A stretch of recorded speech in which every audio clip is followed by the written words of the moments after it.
नमस्कार मित्रों, स्वागत है सभी एग्री ज्ञानपीठ अकेडमी में। और लगभग हमने अपना जो सिलेबस है बीएससी एग्रीकल्चर के जो सिलेबस है चल रहा था कंटिन्यू, उसी के अंतिम कगार पर पहुंच चुके हैं। लगभग मैंने सारे के सारे जो भी आपके सिलेबस थे सब्जेक्ट कवर कर लिए, बहुत अच्छे से कवर किए हैं। बहुत अच्छे वीडियो के माध्यम से काफ़ी अच्छा रिस्पांस भी मिला है आप लोगों का, और भविष्य में भी इससे भी अच्छा हम कंटेंट लाएंगे। वीडियो यूँ ही देख के आपका समय निकल जाएगा, आप जान नहीं पाएंगे कि आपके नंबर भी तैयार हो जाएंगे और आप वीडियो को देखते भी रहेंगे। इतना इंटरेस्टिंग आएगा, मौज मिलेगी, खुशी मिलेगी, सब कुछ मिलेगा, आनंद मिलेगा, सब कुछ मिलेगा साथियों। केवल बस धैर्य रखिएगा, कोई नहीं। बीड मैनेजमेंट शुरू करते हैं। बीड मैनेजमेंट का जो भी रह गया था, तो भाई छठे सेमेस्टर का है, बीड मैनेजमेंट है, सिलेक्टिव सब्जेक्ट है। देखो ऑप्शनल मिलते हैं, ऑप्शनल में ज़्यादातर लोगों का बीड मैनेजमेंट में ही होता है। बीड में और क्या आप लोगे भाई, क्या आप लोग एग्रीकल्चर जर्नलिज्म लोगे, क्या क्या आप जर्नलिस्ट हो क्या? ठीक है, तो मतलब ले सकते हो यार आप, नो प्रॉब्लम, बट वही सब्जेक्ट लो जो आप पढ़ चुके हो। जैसे बीड के बारे में आपने काफ़ी पढ़ा होगा, और बीड मैनेजमेंट पढ़ने सबसे बड़ा फ़ायदा ये है कि जो कॉम्पिटिटिव एग्जाम होते हैं एग्रीकल्चर के, वहाँ फ़ायदा मिलेगा आपको बहुत ज़्यादा। ठीक है, तो बीड मैनेजमेंट का सिलेबस बहुत अच्छा है। क्या क्या है? इंट्रोडक्शन टू बीड्स, इंट्रोडक्शन देखना है, कैरेक्टरिस्टिक्स देखना है, और देखना है क्या क्या कैसे कौन हार्मफुल होते हैं, कौन बेनिफिशियल होते हैं, उनका प्रभाव क्या होता है, इकोसिस्टम पर क्या प्रभाव पड़ता है, वर्गीकरण देखेंगे, रिप्रोडक्शन उसका देखेंगे, ठीक है, डिसेमिनेशन देखेंगे बीड्स का, हर्बिसाइड का क्लासिफिकेशन देखेंगे, उसका कॉन्सेप्ट वगैरह देखेंगे। ठीक है, ये सारी चीज़ें हम कवर कर लेंगे। ठीक है, तो पहले वीडियो के माध्यम से जो भी क्वेश्चन बनेंगे, छोटा सिलेबस है, कोई ज़्यादा बहुत बड़ा हुआ नहीं है। ठीक है, बस लगे रहिएगा एग्री ज्ञानपीठ के साथ, और आगे है आपके साथ भरोसेमंद चैनल। आपको कहीं भी ज़्यादा ठोकरे खाने की ज़रूरत नहीं है मेरे मित्रगण, कहीं भी जाने की ज़रूरत नहीं है। सारे के सारे वीडियो आपके प्लेलिस्ट में है। अगर आपको प्लेलिस्ट नहीं ढूंढने मिल रही है तो आप सीधे हमें कॉल कर सकते हैं, व्हाट्सअप मैसेज कर सकते हैं 7388822961 नंबर। अभी कॉल करें, अभी हमने व्हाट्सअप बंद कर रखा है। ठीक है साथियों, तो पहला क्वेश्चन है क्या, बीड का सही अर्थ क्या है? बीड का सही अर्थ क्या है? ऑप्शन हो जाएगा सी, प्लांट ग्रोइंग वेयर अनवांटेड। ठीक है, मतलब जो अवांछित जगह पर उगते हैं, ठीक है, जिनको नहीं उगना चाहिए वही बीड होते हैं। बीड की मुख्य विशेषता कैरेक्टरिस्टिक्स क्या है? तो मुख्य है high reproductive capacity. High reproductive capacity यानी जो उच्च प्रजनन क्षमता होती है। मतलब जैसे कि हाई रिप्रोडक्टिव कैपेसिटी मतलब क्या है? जैसे बीड है, इसको तोड़ दो काट दो फिर वो आएगा, फिर तोड़ दो काट दो फिर आ जाएगा, दवा डाल दो फिर भी आ जाएगा। ठीक है, तो ये हो जाता है, मतलब बहुत हाई होती है इसकी रिप्रोडक्टिव। 3 नंबर क्वेश्चन है, बीड का किस पर सबसे अधिक प्रभाव पड़ता है? बताओ भाई साहब, बताओ। ऑप्शन नंबर ए, फसलों की पैदावार पर सबसे बड़ा प्रभाव। भाई उपज पे प्रभाव पड़ेगा, आपका अनाज जो उत्पादन है उस पर प्रभाव पड़ेगा, एक्स्ट्रा मेहनत करनी पड़ेगी, दवा पे पेस्टिसाइड पे खर्चा बहुत खत्म होगा। ठीक है, कई सारी चीज़ें हैं। मृदा पर प्रभाव, सबसे बड़ा प्रभाव मृदा पर पड़ेगा। कैसे? बीड के लिए आप पेस्टिसाइड डालते हो, केमिकल डालते हो, और वो मृदा पे प्रभाव डालता है, मृदा की उर्वरता शक्ति उसको ले डालता है। ठीक है, और आने वाले जीवन को भी खतरे में डालता है। वही चीज़ आप खाते हो, वही आपके केमिकल आपके शरीर में जाता है। तो कितना बड़ा प्रभाव होता है, देख रहे हो ना। तो अगर आपको लिखने वाला हो तो बड़ा चौक से लिखोगे, कोई नहीं। 4 नंबर क्वेश्चन है, नीचे में से कौन सा बीड नहीं है? बताओ।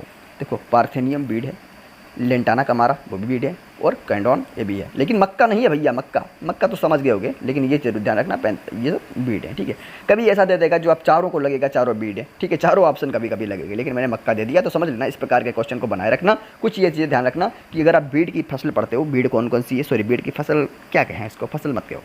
ठीक है, तो ये ध्यान रखो कि यहाँ ये बीड होती हैं। अभी आपसे पूछ लीजिए पार्थेनियम क्या है, फल है, क्या है? फल है भाई, सब्जी है, बीड है, क्या है? तो कुछ लोग इस पर भी विचार करेंगे। तो भाई पढ़ो तो कायदे से पढ़ो। ठीक है, देख लो पहले है क्या, पढ़ रहे हैं तो वो है क्या, और उसको जहन में बसाए रखो साथियों। तो ये पढ़ने का मतलब होता है। 5 नंबर क्वेश्चन, बीड की कौन सी श्रेणी में वुडी प्लांट्स आते हैं? तो वुडी प्लांट्स आते हैं किसमें? श्रबी बीड्स में। ऑप्शन नंबर हो जाएगा बी। अगला है 6 नंबर, बीड रिप्रोडक्शन के लिए सबसे आम तरीका क्या है? तो सीड प्रोडक्शन। अगला है, बीड की डिसेमिनेशन में निम्न में से क्या शामिल है? तो सीड डिस्पर्जल शामिल है। ए नंबर ऑप्शन, सीड डिस्पर्जल शामिल है मित्रों। बीड इकोसिस्टम पर किस प्रकार के प्रभाव डालते हैं? तो बीड इकोसिस्टम पर किस प्रकार के प्रभाव डालते हैं? सी नंबर ऑप्शन, दोनों, हानिकारक और लाभकारी दोनों। यानी जो बीड होते हैं, जो इकोसिस्टम होता है, इकोसिस्टम का मतलब जो वातावरण होता है चारों तरफ का, तो उस पर पॉजिटिव प्रभाव भी डालते हैं, निगेटिव प्रभाव भी डालते हैं। देखो, कुछ बीड ऐसे होते हैं जो लाभदायक होते हैं, जो औषधि में काम आते हैं मित्रों, औषधि में भी काम आते हैं। कुछ खरपतवार होते हैं औषधि में भी काम आते हैं, कुछ ऐसे होते हैं जो हानिकारक होते हैं, बहुत ही हानिकारक होते हैं, खा लोगे तो जीवन चला जाएगा। अगला है, बीड का कौन सा वर्ग मृदा कटाव को रोकने में मदद करता है? तो ग्रेसी बीड्स होते हैं। ग्रेसी बीड्स ये होते हैं मृदा के कटाव को रोकने में मदद करते हैं, सॉइल इरोजन के लिए लाभदायक होते हैं। ठीक है, अगला, पार्थेनियम बीड किस प्रकार का बीड है? तो ये हर्बिसियस बीड है, बहुत इंपॉर्टेंट है। हर्बिसियस बीड वेरी इंपॉर्टेंट है साथियों, हर्बिसियस बीड है पार्थेनियम। बीड के क्लासिफिकेशन में किस आधार पर वर्गीकरण किया जाता है? तो डी नंबर उपरोक्त सभी, growth form, habitat, life cycle, यानी कि तीनों हो जाएगा। 12 नंबर क्वेश्चन है, बीड की सीड जर्मिनेशन में कौन सा कारक अधिक प्रभावी होता है? ऑप्शन नंबर हो जाएगा मित्रगण डी, यानी तापमान, मृदा का पीएच और प्रकाश, यानी कि तीनों साथियों। 12 का ऑप्शन नंबर डी अगला है। बीड के कौन से रिप्रोडक्शन मेथड में न्यू प्लांट्स बिना सीड के उगते हैं? न्यू प्लांट्स बिना सीड के उगते हैं, वो है असेक्सुअल रिप्रोडक्शन साथियों। बी हो जाएगा 13 का असेक्सुअल रिप्रोडक्शन। 14 नंबर है आपका, बीड मैनेजमेंट के लिए सबसे प्रभावी बायोलॉजिकल कंट्रोल एजेंट कौन सा है मित्रों? डी हो जाएगा, डी हो जाएगा। बोले तो इंसेक्ट और फंजाई दोनों, यानी ऑप्शन जाएगा डी के साथ, जो कह रहा है बी और सी दोनों। बीड का कौन सा गुण उसे फसलों से प्रतिस्पर्धा में अधिक सक्षम बनाता है? सक्षम बनाता है यानी सक्षम बनाता है, तो हो जाएगा सीड डिस्पर्जल क्षमता। बहुत इंपॉर्टेंट हो जाता है, सीड की जो डिस्पर्जल क्षमता है उसको हम गहराई से किसी दिन बताएंगे, अभी रुक जाओ, अभी एग्जाम का टाइम है। 16 नंबर क्वेश्चन, बीड की किस रिप्रोडक्शन विधि में न्यू प्लांट पेरेंट प्लांट से जुड़ा होता है? बीड की किस रिप्रोडक्शन विधि में न्यू प्लांट पेरेंट प्लांट से जुड़ा होता है? फिर से पढ़ो, 20 बार पढ़ो, 15 बार पढ़ो, 2 बार पढ़ो। वेजिटेबल रिप्रोडक्शन, ऑप्शन हो जाएगा बी, वेजिटेबल रिप्रोडक्शन। बीड के हार्मफुल इफेक्ट में कौन सा शामिल नहीं है? तो बायोडाइवर्सिटी को बढ़ाना। देखो बायोडाइवर्सिटी अच्छी चीज़ होती है, जितना ज़्यादा बायोडाइवर्सिटी बढ़ाओगे उतना ही अच्छा होगा, ठीक है। मतलब जैव विविधता बहुत बहुत अच्छी बात होती है, जैव विविधता बढ़ाओगे। जैव विविधता का मतलब क्या होता है? जीवों की विविधता। जैसे ये हमारा क्या है, ये हमारे पेड़ हैं, ये हमारे पौधे यहाँ पर हैं, यहाँ पर हमारा जानवर हैं, गाय आए हैं, यहाँ पर पक्षी हैं, इधर कीट हैं, कितनी चीज़ें हैं, यही बायोडाइवर्सिटी होती है। कितना अच्छा संबंध रहेगा, कितना इकोसिस्टम अच्छा रहेगा साथियों, कंपेयर नहीं कर सकते हो आप। तो बीड के हार्मफुल इफेक्ट में कौन शामिल नहीं है? तो इकोसिस्टम, सॉरी बायोडाइवर्सिटी। अगर इकोसिस्टम दे दे तब भी। और क्रॉप यील्ड रिडक्शन, ये भी नहीं है। सॉइल इरोजन, भाई ये सब एलोपैथी वगैरह ये सब नुकसान करते हैं ना। अगला है, तो ऐसे एलिमिनेट करिए, मतलब किया करो ऑप्शन को, ठीक है। 18 नंबर है, बीड के बेनिफिशियल इफेक्ट में कौन सा सही है? ऑप्शन नंबर डी हो जाएगा उपरोक्त सभी। मित्रों बीड मैनेजमेंट के लिए हमने काफ़ी 4 वीडियो लेक्चर बनाए थे, 1-1 घंटे के थे, लगभग 4 घंटे के थे। उन 4 घंटों में इतना ज़्यादा था कि पूछो मत, एक्स्ट्रा भी मैंने दे दिया था 4 घंटों में, और 4 घंटे आप यूँ ही निकल जाते, इतना हमने मौज मस्ती से बनाया था साथियों, ट्रिक बनाई थी, सब कुछ बनाया था। लेकिन चारों वीडियो हमारे करप्ट हो गए। करप्ट इसलिए हो गए रैम की वजह से मित्रों, रैम की वजह से, क्योंकि आपके वीडियो पहले से अपलोड होने को है, बहुत सारे वीडियो हैं अपलोड होने को बाकी हैं, तो रैम नहीं किया जाता, तो काफ़ी ज़्यादा रैम भी लगता है मित्रों, बहुत सब कुछ लगता है, दिमाग का दही बन जाता है, लेकिन सपोर्ट नहीं मिलता है। सपोर्ट क्यों नहीं मिलता है? आप लोग चाहते नहीं हो, क्योंकि आप देखते हो कि भाई एग्री ज्ञानपीठ का कोई यहाँ पे देखता ही नहीं है, क्या करें सब्सक्राइब करके। तो भाई कोई नहीं देख रहा तो ईश्वर तो देख ही रहा है, ठीक है। हमें भी ईश्वर देख रहा है, सबको देख रहा है, पूरी दुनिया को देख रहा है। 19 नंबर क्वेश्चन को भी देख रहा है। अगला है 19 नंबर, बीड सीड बैंक का मतलब क्या है? बीड सीड बैंक का मतलब क्या है? हो जाएगा बी नंबर, मृदा में बीड के बीजों का संग्रह, मृदा में बीड के बीजों का संग्रह। बीड की क्लासिफिकेशन किस आधार पर की जाती है? तो भाई डी हो जाएगा, मॉर्फोलॉजी भी, लाइफ साइकिल भी। हैबिटेट मतलब क्या होता है? हैबिटेट बार बार आ रहा, आवास, आवास। जैसे आप कहाँ पे रहते हो, आपका हैबिटेट कहाँ पे है? तो बताओगे भैया हमारी पंचर वाले की जगह पे दुकान है, तो वो आपका हैबिटेट हो गया। पंचर वाली जगह की दुकान के पास आपका घर है, वो आपका हैबिटेट हो गया। बीड का कौन सा प्रकार जलमग्न क्षेत्र में पाया जाता है? ऑप्शन हो जाएगा बी, एक्वेटिक बीड। एक्वेटिक मतलब जैसे एक्वाकल्चर सुने होंगे, वहीं से बना एक्वेटिक बीड, ठीक है। अगला है, बीड के रिप्रोडक्शन में, बीड के किस रिप्रोडक्शन प्रकार में बीज बनते हैं? तो सेक्सुअल रिप्रोडक्शन में बीज बनते हैं, ध्यान रखना है। वेजिटेटिव में नहीं बनते हैं, फ्रेगमेंटेशन में नहीं, ग्राफ्टिंग में नहीं बनते, केवल सेक्सुअल रिप्रोडक्शन होगा तभी बीड के रिप्रोडक्शन से बीज बनेंगे मित्रों, ध्यान रखना है, बहुत जरूरी हो जाता है। बीड कंट्रोल के लिए निम्न में से कौन सा तरीका स्थायी समाधान नहीं है, यानी परमानेंट सॉल्यूशन नहीं है? कौन सा? Chemical method. भाई केमिकल मेथड परमानेंट नहीं है, और ये कभी कभी आपको उड़ा के रख देगा, खल्लास कर देगा। तो बायोलॉजिकल परमानेंट बिल्कुल, भाई ये तो सतत है। परमानेंट क्यों नहीं है भाई? केमिकल डाल ले, मृदा खत्म हो रही है, खत्म हो जाएगी, क्या परमानेंट बचेगा? कुछ खाक नहीं बचेगा, रुक जाओगे एक ही जगह पे, स्थिर हो जाओगे। कल्चरल मेथड ये सब इंपॉर्टेंट, बहुत जरूरी होते हैं। बायोलॉजिकल मेथड देखो जीवन भर चलेगा, जीवन भर नहीं, जब तक जमीन है तब तक चलेगा साथियों। 24 नंबर क्या है? बीड की किस विशेषता के कारण यह जल्दी फैलता है? तो सभी, यानी seed dormancy, seed viability, seed dispersal. मेरा कोई भी वीडियो, मेरा साथी, मेरा मित्र, मेरा भाई बहन, मेरा चाचा, मेरा जो भी है, कोई भी साथी का 1.5 या 2 की स्पीड में मत देखे साथियों, वरना छूट जाएंगी चीज़ें और एग्री ज्ञानपीठ को एग्जाम में कोसोगे, ठीक है। तो प्लीज़ प्लीज़ प्लीज़, हम खुद 2-2.5 में बोलते हैं, ठीक है। और इसलिए बोलते हैं, मेरी आदत नहीं है, बल्कि इसलिए बोलते हैं कि मैं कम समय में आपको बहुत कुछ दे सकूँ। मैं केवल अब बताने को तो बता सकता हूँ। बताओ भैया, 25 नंबर क्वेश्चन है, बीड सीड डिस्पर्जल में सबसे कम प्रभाव किसका होता है? ए नंबर ऑप्शन बाइंड, बी है वाटर, सी है एनिमल्स, डी है फोटोसिंथेसिस। बताओ भैया, बताओ। ऑप्शन छुपा लिया, ऑप्शन छुपा लिया, ताकि हम घुमाएं 1 घंटे आपको। ऑप्शन छुपा लिया, अन्य लोग जैसे करते हैं वैसे बता रहा। बताओ भैया कौन सा होगा, बताओ, देखते हैं कौन बताता है, देखते हैं भाई, बताओ तो कौन सा है? बाइंड है, वाटर है, एनिमल है, फोटोसिंथेसिस है, कौन बताएगा? बताओ भाई। फिर 1-2 घंटे ये नौटंकी करेंगे भैया, हम सीधे ही बताते हैं। बताओ भैया, बीड सीड डिस्पोजल में सबसे कम प्रभाव किसका होता है? डायरेक्ट मारो भाई, डी नंबर फोटोसिंथेसिस। बताने की जरूरत ज़्यादा है नहीं, समझाना वाला होगा तुरंत समझा देंगे। अगला है बीड रिप्रोडक्शन में वेजिटेटिव रिप्रोडक्शन का सबसे सामान्य तरीका क्या है साथियों? तो राइजोम्स, ऑप्शन नंबर ए हो जाएगा राइजोम्स। अगला है 27 नंबर, बीड का कौन सा वर्ग मृदा के पोषण तत्वों का अत्यधिक उपयोग करता है? अत्यधिक उपयोग करता है तो ग्रेसी बीड। जहाँ पे आपको ग्रेसी बीड आ जाए उसको आंख मीच के आपको ऑप्शन मार देना है, क्योंकि सिलेबस में जगह जगह पर ग्रेसी बीड से संबंधित चीज़ें आएंगी और ग्रेसी बीड बहुत बड़ा कॉन्सेप्ट होता है। ग्रेसी बीड कहीं भी आपको मिल जाए उसको मार देना है, ऑप्शन मार देना है। ये नहीं देखना है कि क्वेश्चन क्या कह रहा है साथियों, पक्का सही निकल जाएगा। ना सही निकले तो यहीं पर कमेंट पे हमें गरियाना, ठीक है। बहुत एक्सपीरियंस के साथ चीज़ें बनाई जाती हैं, बड़ी ही रिसर्च के साथ, तभी ताल ठोक कर कहते हैं, क्योंकि हमारी बातों से कई सारे लोगों के क्वेश्चन गलत भी हो सकते हैं और एग्री ज्ञानपीठ का भी ये नहीं चाहता।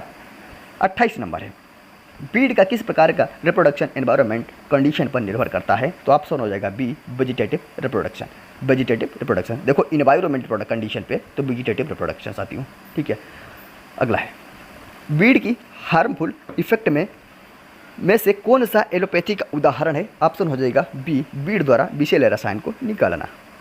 बीड की लाइफ साइकिल के आधार पर क्लासिफिकेशन के कितने प्रकार होते हैं? ऑप्शन हो जाएगा बी, 3 प्रकार होते हैं। 3 प्रकार होते हैं। बीड के लाइफ साइकिल में के कौन से प्रकार होते हैं? तो डी हो जाएगा एनुअल, बेनियल और बाइनियल और पेरेनियल, तीनों होते हैं, तीनों प्रकार होते हैं। बीड कंट्रोल के लिए किस विधि में मशीनरी का उपयोग किया जाता है? मैकेनरी कह सकते हो, तो मैकेनिकल मेथड में किया जाता है, तो इसी से संबंधित है, तो ज़्यादा सोचने विचारने की ज़रूरत नहीं है। 33 नंबर क्वेश्चन है, बीड का कौन सा वर्ग जल स्रोतों को प्रभावित करता है? तो एक्वाटिक बीड होते हैं। एक्वाटिक मतलब जल से, जहाँ भी एक्वाटिक एक्वाकल्चर आए समझ लो वो जल से संबंधित है, ऑप्शन हो जाएगा ए के साथ। अगला है 34 नंबर, बीड मैनेजमेंट के बायोलॉजिकल मेथड में सबसे आम क्या है? सबसे आम क्या है? तो आम क्या है? हर्बीवोरस इंसेक्ट, ए नंबर ऑप्शन। बीड के सीड बैंक को प्रभावित करने के लिए कौन सी विधि उपयोगी है? तो डी हो जाएगा क्रॉप रोटेशन भी, सॉइल टिलेज भी, हर्बिसाइड स्प्रे, तीनों जरूरी है मित्रों, ऑप्शन जाएगा डी के साथ। अगला है 36 नंबर, बीड के कौन से प्रकार अधिकतम सीड प्रोडक्शन करते हैं? तो एनुअल बीड जो होते हैं वो, एनुअल मतलब वार्षिक, ठीक है, एनुअल, जैसे आपके एनुअली एग्जाम होते हैं, ठीक, एनुअली होते हैं क्या? बताओ भाई कमेंट बॉक्स में, हमको भाई कम पढ़े लिखे हम तो। 37 नंबर क्वेश्चन है, बीड की कौन सी प्रॉपर्टी इसे इन्वायरमेंट में अधिक टिकाऊ बनाती है? तो सभी, यानी कि सीड डोरमेंसी। सीड डोरमेंसी का मतलब क्या होता है भाई? बताओ। सीड डोरमेंसी का मतलब होता है बीज की सुसुप्तावस्था, ठीक है। हाई सीड प्रोडक्शन और फास्ट ग्रोथ, ये तीनों हो जाएंगे साथियों, तीनों हो जाएंगे। अगला है बीड कंट्रोल में केमिकल मेथड में कौन सा प्रमुख होता है? तो हर्बिसाइड प्रमुख होता है साथियों। केमिकल मेथड में हर्बिसाइड बहुत, देखो हर्बिसाइड मैक्सिमम ऑप्शन में हर्बिसाइड भी आपका सही हो जाएगा, ठीक है, ध्यान रखना है। जहाँ पे समझना है हर्बिसाइड भी लगा देना, क्योंकि बहुत रिसर्च के बाद बताता हूँ ये बात। बीड के कौन से प्रकार की पहचान शाखाओं के आधार पर होती है? ऑप्शन नंबर ए हो जाएगा morphological classification. Beed seed dispersal में कौन सा माध्यम सबसे तेज है? ऑप्शन हो जाएगा मित्रगण बी, बाइंड सबसे तेज है, यानी हवा। अगला है बीड का किस प्रकार का रिप्रोडक्शन एनवायरमेंटल स्ट्रेस से मुक्त होता है? ऑप्शन हो जाएगा बी, वेजिटेटिव रिप्रोडक्शन। अगला है बीड कंट्रोल के कल्चरल मेथड में क्या शामिल है साथियों? ऑप्शन हो जाएगा डी, क्या शामिल है? ऑप्शन हो जाएगा डी साथियों, क्या है? ऑप्शन नंबर डी बताओ। तो तीनों हो जाएंगे, ज़्यादा मत पढ़ो, हमें पढ़ने दो। बीड की हार्मफुल इफेक्ट में कौन सा सॉइल फर्टिलिटी को प्रभावित करता है? तो न्यूट्रिएंट डिप्लेशन हो जाएगा ए नंबर ऑप्शन। अगला है 44। बीड की कौन सी प्रॉपर्टी इसे मैनुअल रिमूवल के लिए कठिन बनाती है? ऑप्शन हो जाएगा ए, इसे deep root system manual removal के लिए से कठिन बनाती है। अगला है मित्रों 45। बीड की रिप्रोडक्शन में फ्रेगमेंटेशन किस प्रकार का रिप्रोडक्शन है? ऑप्शन हो जाएगा बी, असेक्सुअल। मित्रों अगर हम इसको कायदे से बताऊं, डिस्क्राइब करके बताऊं, तो आप कभी भी नहीं भूलेंगे। आधी रात ने पूछ देगा, बताओगे ज्ञानपीठ ने आपको बताया था इस ट्रिक के साथ, लेकिन अभी समय क्या है मित्रों, थोड़ा हमने भी लेट किया है, इसके लिए क्षमा चाहता हूं, लेकिन अब की बार में नहीं, ये गलती नहीं करूंगा। अगर आप सेकंड सेमेस्टर के हो तो थर्ड सेमेस्टर की तैयारी कर देना चाहें आप एग्जाम खत्म होने के बाद में ही। ऐसे वीडियो आएंगे, एग्जाम ओरिएंटेड होंगे मित्रों। आगे आने वाले फ्यूचर में बहुत इंपॉर्टेंट सीरीज आने वाली है, कहीं भी भटकने की जरूरत नहीं है। एग्जाम की चिंता छोड़ दो, एग्री ज्ञानपीठ आपके लिए एक बहुत ही बड़ा मंत्र बन के आया है। केवल मंत्र को पढ़ के जाओ और बस वहीं पे जो भी हो हवा कर दो। 46 नंबर है, बीड मैनेजमेंट में केमिकल मेथड कब सबसे अधिक उपयोगी होता है? तो option A, early growth stage में। Option A, early growth stage में। बीड के सीड बैंक को प्रभावित करने वाला मुख्य कारक क्या है? ऑप्शन नंबर डी हो जाएगा साथियों, अगला है 48 नंबर, बीड की किस प्रॉपर्टी से या फैलने में सक्षम होते हैं? हो जाएगा डी नंबर ऑप्शन, ठीक है मित्रों। थोड़ा हमें भी समस्या होती है, ठीक है।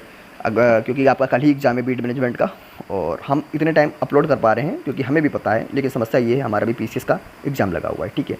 तो उसी लिए जो है हमें समस्याएं होती हैं, टाइम बहुत ही कम मिलता है साथियों। बस ये है कि हाँ, जो ही टाइम मिल जाता है, क्योंकि सबसे पहले बहुत रिसर्च करना पड़ता है। मैंने ये वीडियो की रिसर्च पता नहीं कितने दिन हो गए हैं कि खाली टाइम मिलता है तब आपके सेमेस्टर पर रिसर्च करते रहते हैं, ठीक है, कि हमारा भी एग्रीकल्चर से ही है, जो भी हमारा सब एग्रीकल्चर से ही है, ठीक है। और आजकल पता नहीं भाई बैकग्राउंड है इंजीनियरिंग का पढ़ा रहे हैं, एग्रीकल्चर पता नहीं, खुद नहीं किए हैं बीएससी एग्रीकल्चर, इंटर भी नहीं है, फर्स्ट ईयर भी नहीं है, कुछ भी नहीं है, पढ़ाने लगे हैं भाई साहब, लेकिन उनको क्या पता है, जो वीडियो चल रहे हैं उन्हीं की कॉपी पेस्ट करके धड़क से आपको दे देते हैं। भैया ये ध्यान रखना है, ठीक है। अगर आप चपरासी से पूछो कि हम आईएएस की तैयारी करेंगे तो क्या बताएगा, खाक, कुछ नहीं बताएगा भैया मीडियम है, हिंदी मीडियम में नहीं होता है, इंग्लिश में होता है, ये सब बताएगा, आपके दिमाग को दही को मट्ठो कर देगा, आप नहीं जाओगे वहाँ पे। तो भैया सबसे पहले देखो, सुनो सबकी, करो मन की। 49 नंबर क्वेश्चन देखो, कह रहा है बीड का कौन सा प्रकार पैरासिटिक होता है, तो कैस्कोटा ऑप्शन हो जाएगा ए, कैस्कोटा ऑप्शन ए हो जाएगा साथियों। तो कैस्कोटा काफ़ी इंपॉर्टेंट बीड भी हो जाता है साथियों, इसके बारे में बहुत कुछ जानना भी रहता है, लेकिन हमें लगता है जो भी जानना होगा वो एग्जाम में आगे दे दिया होगा, ठीक है। हालांकि एक बार हम पीडीएफ को देखते हैं कंटिन्यू, उसमें जो इंपॉर्टेंट क्वेश्चन होते हैं, विकल्प होते हैं, ठीक है, वही देखते हैं। देखो प्रीवियस ईयर पेपर बहुत इंपॉर्टेंट होते हैं, जैसे पिछली बार कैसे पूछता है सीएसजीएम या कानपुर यूनिवर्सिटी, सबसे पहले 4 ऑप्शन जो दिए होते हैं ना, उन 4 ऑप्शन को पढ़ो। प्रीवियस ईयर पेपर का मतलब ये नहीं होता है जैसे मान लो कि ये पूछ दिया था पिछली बार पेपर 49 का, ये पूछ दिया पेपर, मतलब ये प्रश्न पूछ दिया है, ठीक है, ये प्रश्न पूछ दिया है, चलो पढ़ के निकल गए, हो गया आपका एक क्वेश्चन, कतई नहीं, ऐसा कुछ नहीं होगा तुम्हारा, ठीक है। आपने पढ़ लिया, ठीक है, अब इसके चारों ऑप्शन पढ़ो मित्रों, चारों ऑप्शन पढ़ो, इन चारों से अगली बार क्वेश्चन बना देगा। तो ये कौन करता है, ये एग्री ज्ञानपीठ करता है। और देखते होगे आप लोग, बीड कंट्रोल के लिए किस मेथड में इंसेक्ट का उपयोग किया जाता है। देखो बायोलॉजिकल कंट्रोल होता है, इसमें इंसेक्ट का उपयोग किया जाता है, और इंसेक्ट को ही मारने के लिए भी करते हैं, ठीक है। 51 नंबर क्वेश्चन आ गया है, बीड की किस विशेषता से या कीटों के लिए हैबिटेट बनते हैं, तो किस लिए, option number A, dense growth के लिए। बीड के कौन से प्रकार की रिप्रोडक्शन में स्पोर्स बनते हैं, हो जाएगा C number option, fungal bead में स्पोर्स बनते हैं। बीड के हार्मफुल इफेक्ट को कम करने के लिए सबसे प्रभावी तरीका क्या है, D number option, herbicide spray कर दो, क्रॉप रोटेशन कर दो, मैनुअल रिमूवल कर दो, सभी हो जाएंगे। बीड की सीड डिस्पर्जल के लिए सबसे प्रभावी माध्यम क्या है, ऑप्शन हो जाएगा ए मित्रगण, बाइंड, हवा। बीड की किस विशेषता से यह एनवायरमेंट में तेजी से फैलता है, डी हो जाएगा high seed production, Beed dormancy और वेजिटेटिव रिप्रोडक्शन, यानी कि तीनों से। अगला है बीड कंट्रोल में मैकेनिकल कंट्रोल के उदाहरण क्या है भाई, मैकेनिकल कंट्रोल, प्लगिंग कर दो, हैंड बीडिंग कर दो, मोविंग कर दो, तो ऑप्शन नंबर डी हो जाएगा मोविंग। अगला है बीड के बेनिफिशियल इफेक्ट में कौन सा सही है साथियों, डी हो जाएगा pollinator attraction, soil stabilisation, habitat for beneficial insect, D number option, सानी सभी। देखो साथियों मेरी स्पीड बहुत ज़्यादा आज हो रही है, क्यों, क्योंकि भाई हमें भी थोड़ा काम है, थोड़ा नहीं बहुत कुछ काम है, हमें अभी कम से कम 15 आंसर आज लिखना है, 200 बढ़ के और 250 बढ़ के 15 आंसर आज हमको लिखना है शाम तक, ठीक है, और 3 घंटे में एक्यूरेट करके लिखना है, 3 घंटे में, ठीक है। तो बड़ा प्रेशर रहता है साथियों, और पूरे दिन आपके में, क्योंकि आज हम सेमेस्टर में भी काफ़ी टाइम दे रहा हूँ, पेपर हैं आपके, लेकिन हम अपना समय काट के आपका समय दे रहा हूँ, ठीक है। हमारी टीम रिसर्च पे लगी रहती है कि कौन सा क्वेश्चन कैसे बनाऊँ, तो थोड़ा बहुत नहीं, बहुत ज़्यादा रिसर्च यहाँ पर होती है। भविष्य में जो भी चीज़ें लाएंगे बहुत रिसर्च वाली लाएंगे, और पहले आप वही कहते हैं ना, पहले इस्तेमाल करें फिर विश्वास करें, ठीक है। 58 नंबर क्वेश्चन देखते हैं, बीड के किस प्रकार को कंट्रोलिंग करना सबसे कठिन होता है, ऑप्शन हो जाएगा सी, पेरेनियल बीड। अगला है 59 नंबर, बीड के सीड का कौन सा हिस्सा सीड डिस्पर्जल में सहायक होता है, ऑप्शन हो जाएगा डी, सीड अपेंडेजेस, यानी जैसे पंख, बाल, ये सब सीड अपेंडेजेस में आता है। देखो मित्रों कुछ क्वेश्चन आपको कठिन लगते होंगे ना, तो कठिन इसलिए लगते हैं क्योंकि एग्री ज्ञानपीठ कहता है कोई भी क्वेश्चन नहीं छूटेगा, जो आपको सब पूरे एग्जाम टीचर को भी कठिन लगते हैं कि ये कहाँ से पूछ दिया, बट ये कहाँ से पूछ दिया, ये एग्री ज्ञानपीठ से इसे मिल गया था, एग्जामिनर को वहीं से उठा के पूछ दिया होगा। बीड मैनेजमेंट में किस मेथड से मृदा की संरचना बेहतर होती है, तो क्रॉप रोटेशन में, ऑप्शन ए हो जाएगा क्रॉप रोटेशन में। अगला है, तो 60 क्वेश्चन यहीं तक करते हैं मित्रों, 60 क्वेश्चन की ही सीरीज बनाई थी पहले वीडियो लेक्चर में। तो मित्रों प्लीज़ चैनल को सब्सक्राइब और शेयर करते रहें, कमेंट करते रहें, बार बार हमें कहना मत पड़े मित्रों, क्योंकि कहने में थोड़ा शर्मिंदगी भी महसूस होती है, आप लोग समझ चुके हो ना मित्रों। कर्तव्य समझो प्लीज़, कर्तव्य समझोगे, ईमानदारी झलकेगी तो जाहिर सी बात है थोड़ा पढ़ोगे लेकिन सफल होगे, सरकारी नौकरी लगेगी, और एग्री ज्ञानपीठ का हर बालक, हर बच्चा, हर भाई, हर बहन जरूर सफलता पाएगा। गाँव की चौखट के आखिरी घर पर बैठा हुआ बच्चा जो पढ़ रहा है रात में अंधेरे में और इतने ज़्यादा गर्मी में कीड़ों में पढ़ रहा है, तो प्लीज़ जरूर सफलता पाएगा, क्योंकि उसके अंदर ईमानदारी है, उसने ईमानदारी का दूध पिया है, क्योंकि उसको पता है कि अगर ज्ञानपीठ वाला कितनी मेहनत कर रहा है, दिन रात लगा हुआ है, और अगर हम एक सब्सक्राइब दे देंगे बिना पैसा, तो ये समझो हमारा पढ़ाई के साथ कर्तव्य और ईमानदारी हो गया है। और जब दोनों चीज़ें एक साथ तालियां बजेगी तब बात बनेगी। और फिर मिलता हूँ next video, second video lecture के साथ बीड मैनेजमेंट के 6ठे सेमेस्टर के लिए। तब तक के लिए thank you, take care, bye bye.